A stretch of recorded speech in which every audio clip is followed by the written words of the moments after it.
Look, son, monsters are real. I'm sorry you had to find out so young. The worst part is, you had to find out that monsters don't discriminate. The best we can hope for now is that your mom and sister have found some sort of peace. 74, 75, 76. The tears in Gabe's eyes blurred his vision. He did his best to hold the tears back, but couldn't stop them from welling up at the bottom of his eyes. Unable to find the courage to look his Uncle Jacob in the eye, Gabe listened to the words Jacob spoke, but his eyes and mind were focused on counting the blades of grass surrounding them. Anything to distract him from the reality of today. Realizing this was all too much for the boy, Jacob pulled his nephew, his new charge, in close and knelt down to embrace him. Gabe's posture didn't change.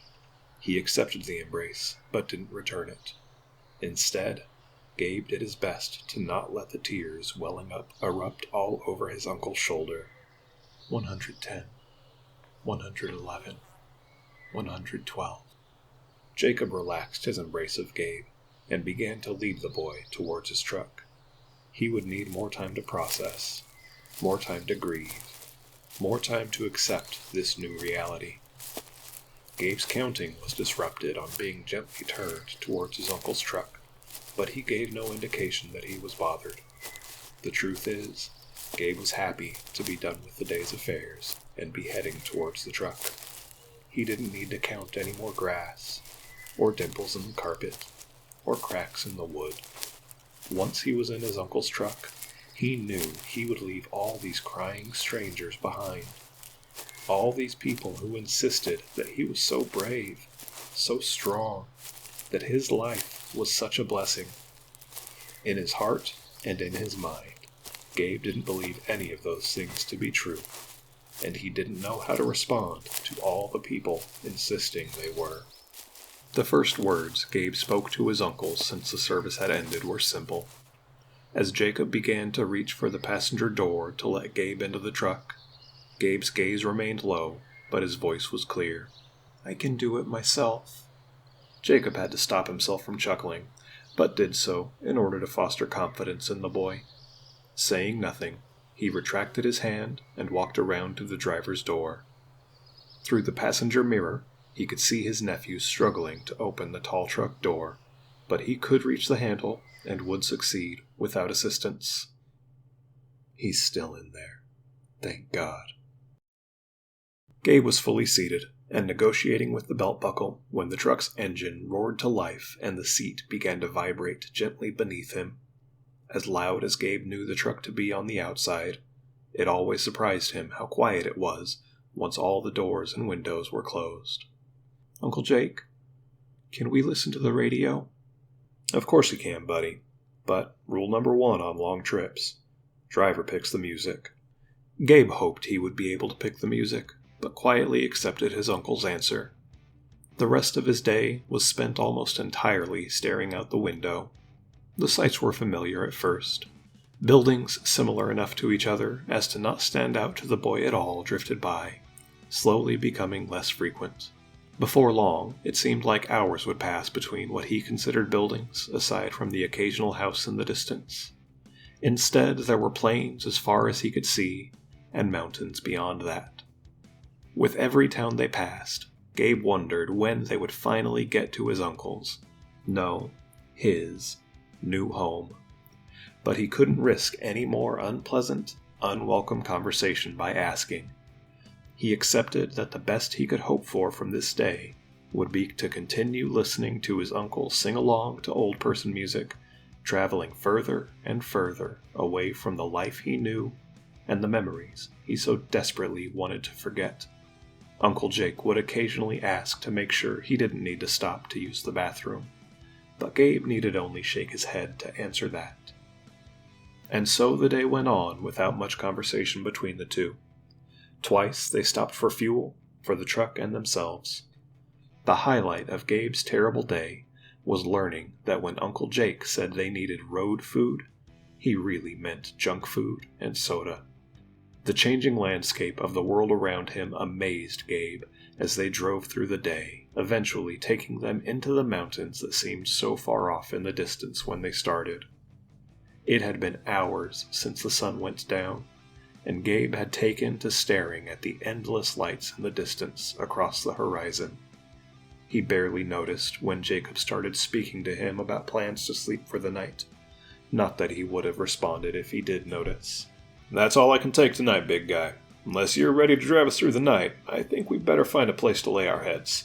Jacob wasn't surprised by his nephew's lack of response.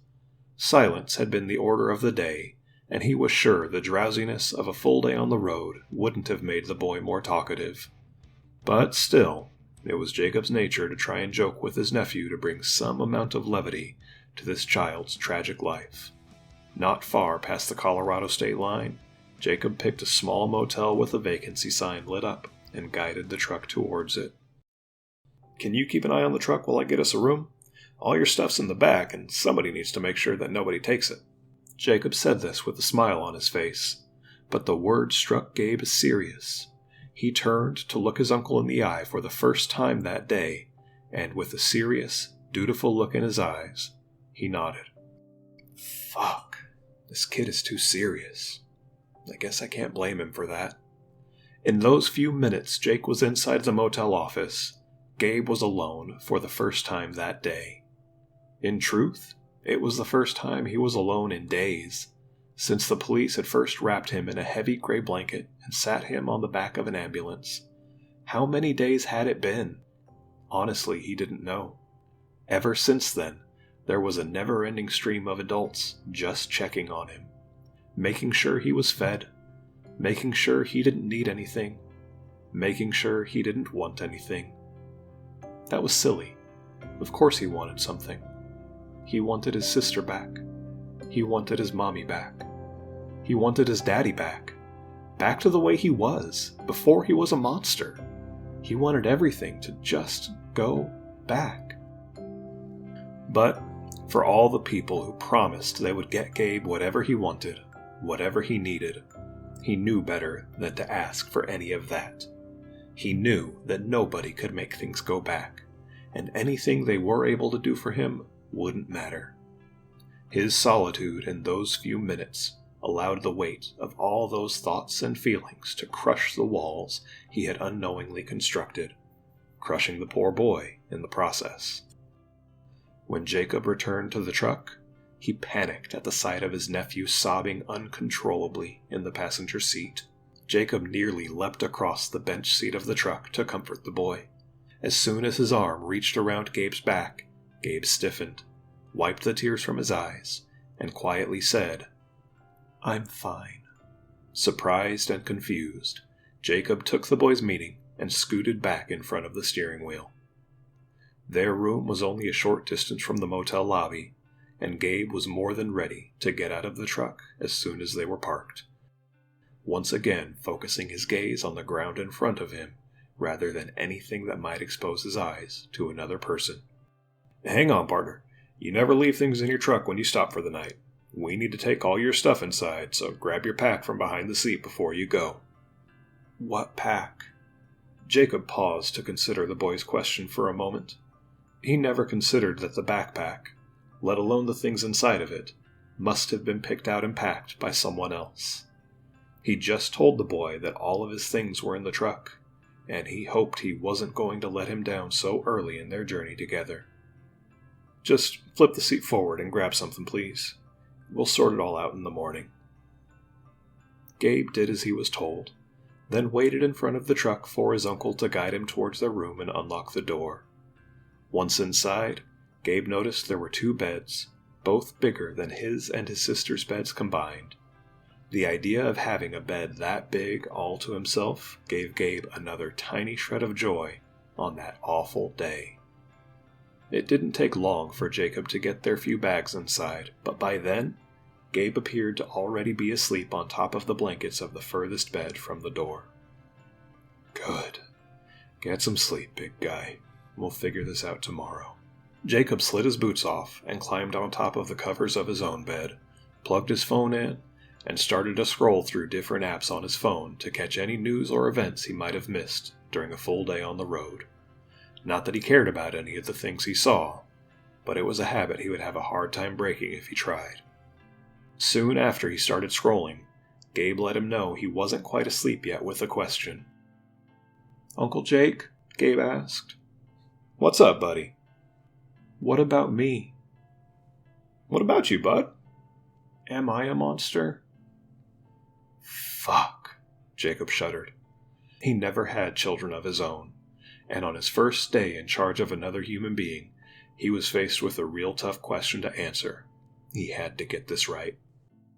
"No. Hell no. Gabe, do you think I'm a monster?" "I don't think so. No." "That's right, I'm not. And you aren't either.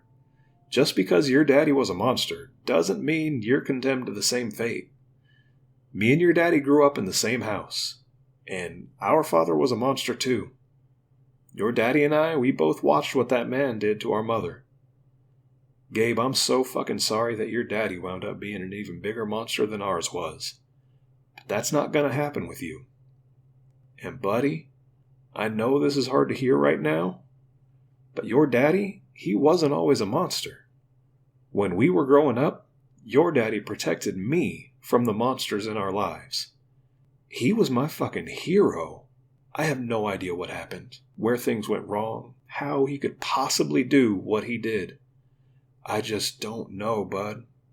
But I know one thing. You aren't him. Who you are and what you are, that's up to you. And I guess it's kind of up to me now, too. Not up to me, exactly, but I'll do my best to influence you. You know? Does that make sense?" Gabe could hear his uncle's voice shudder like his own did when he wanted to cry. Not wanting to press the issue any further, "I think so," was his only response. That would be the last conversation of the night, as Gabe fell into a deep sleep shortly after. Jacob laid atop the blankets in his own bed for what seemed an eternity before falling asleep. No more scrolling on his phone would be done. Instead, he stared at the ceiling and wondered how the hell any of this could have happened, and how he was supposed to move forward with it.